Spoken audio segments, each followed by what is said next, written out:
Hello, I just wanted to check in. Thought I'd share some thoughts. I'm calling this now Terri Taplin, Life and Trust. This is message number one from me. Just some thoughts I thought I'd share. I was thinking, a lot of people, a lot of times we're not quite sure who we are or what's going on. And I was thinking, who are you? Don't lose sight of who you are. People have a tendency to lose sight of the fact that they are not their circumstances. I know there are many that have gotten so wrapped up in trying to figure out just which day we go home that they are not only not only hating the evil in the world, but their own lives as well. I don't want to live, be living. And I'm sorry. They get so wrapped up in trying to figure things out that they end up hating themselves and not just their circumstances, and not wanting to live anymore. I ask you, since when did the fact that the world was evil and poison make you not like yourself anymore? Not want to live? What makes life not worth living? This is nothing new. This is not your reality, but it can be if you let it. Before I fell in 1998, I liked myself a lot. I thought I had good sound values. I never intentionally hurt anyone. I showed love to everyone when the opportunity came, and when I saw someone having problems, I would tell them how I was able to get through life, and did it because I have Jesus Christ living in me, my Savior, God that loves me, that gave his life for me so that I could live in eternity. And I was able to get through life without doubt in me, in who I am, and loved living and being alive, living in his love and trust. I never walked up to someone and said, you know what?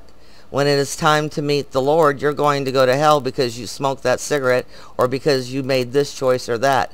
And neither did God. The first thing I realize is, after I have gone through this last few weeks, is that I was happy until I let people tell me we would not be raptured until we knew just what day or sought to put the puzzle together. This put me into limbo because there's nothing hard and fast to piece it together.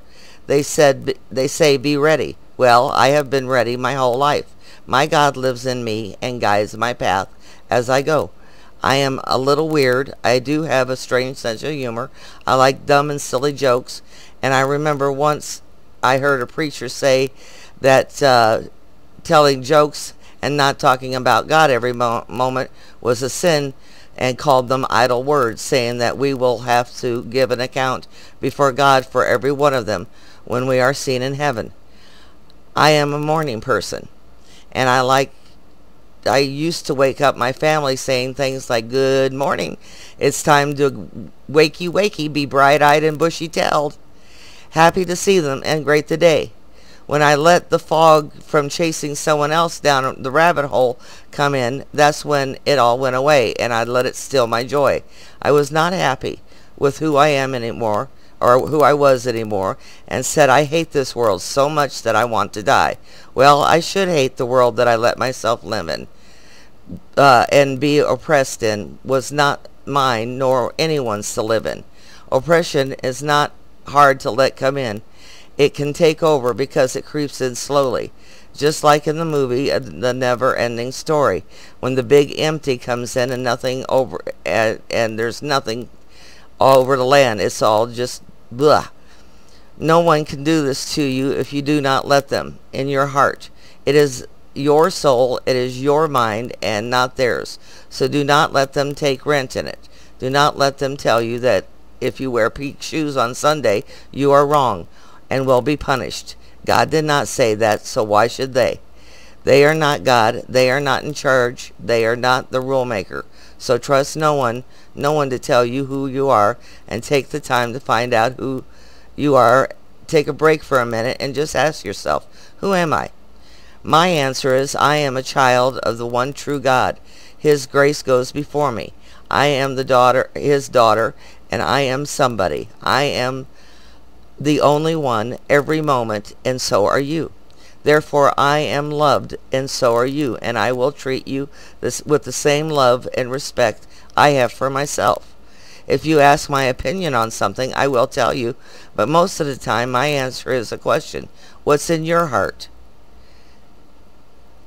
Or what does your heart say? If you ask me about drinking like a friend of mine did once, she asked me what I thought of it because she knew I was a Christian. And she asked me if it was sin, and I said I do not believe so. I know it says not to be a drunkard, but I do not believe that it was something. I believe that it was something best decided between the person and God. And if it was something that he wanted her not to do, he would tell her. But also, I asked why she was having a problem with the question now. If she was having health problems because she drank and wanted to put it down to feel better, then she should ask him to help her lay it down if she was having a hard time with it. And I knew he would help her. The Lord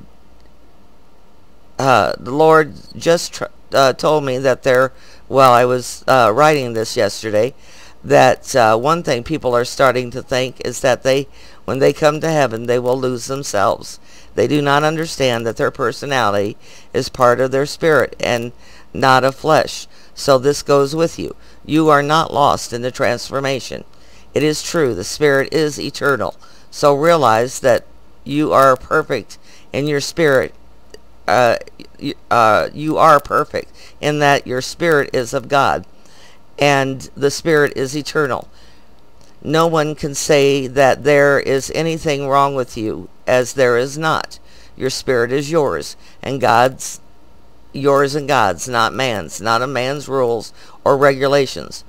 God bless us all. He loves you, and so do I. I'm sorry about the jumbling with the reading. I'm doing fine, as you can tell. I'm able to take care of Carl. I went to Walmart today, and when the car wouldn't start, I was able to have a neighbor help me switch out the battery. So I've had a great day. God bless you. I love you, and I pray you're all the same.